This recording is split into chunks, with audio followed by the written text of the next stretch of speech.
Мен бірінші рет осы әулеттен, мен әкемнің әулетінен бірінші рет күйеуге қашып шыққан қыз мен болдым. Сонда әкем айтады, 7 атамнан бері қайтып келген қыз болған емес, 7 атамнан бері күйеуге қашып кеткен қыз болған емес. Аш болсаң тамақ болам, жалаңаш болсаң киім болам, табыссаң ақша болам, бірақ келмейсің, сол есікте өлесің, сол есік сенің барған жерің, сол елің. Сен енді өмірді төркініңмен емес, сол барған жеріңмен өмір сүресің. Сондықтан барған жеріңді құрметте, барған жеріңді қадірле, сол жерде сүйегің сол есіктен шықсын деп айтатын.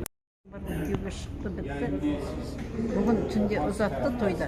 Таңертең сұрап тұрады, ұйқың қанды ма, қалай тұрдың, жаттың ба, тұрдың ба, кім не деді, енең не деді, күйеуің не деді, сен не істеп жатсың? Бұл өте дұрыс нәрсе емес ол. Ана деген қызына ең бірінші ақыл кеңесін, жақсы тәрбиесін беру керек. Айту керек, қызым, сен сол жерде көсіп өнуің керек, төгеруің керек сен.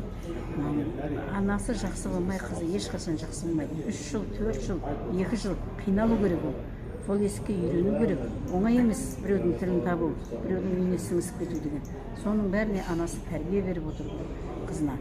Айту керек, қызым, егер қызың 2 балалы, 1 балалы болып сол есікке сіңіскенге дейін сен қызыңның сөзін сөйлемей, ақылыңды беріп, басып, кеңестеріңді беріп, үйретіп отырсаң, 1-2 балалы болғаннан кейін шақырсаң да келтіре алмайсың.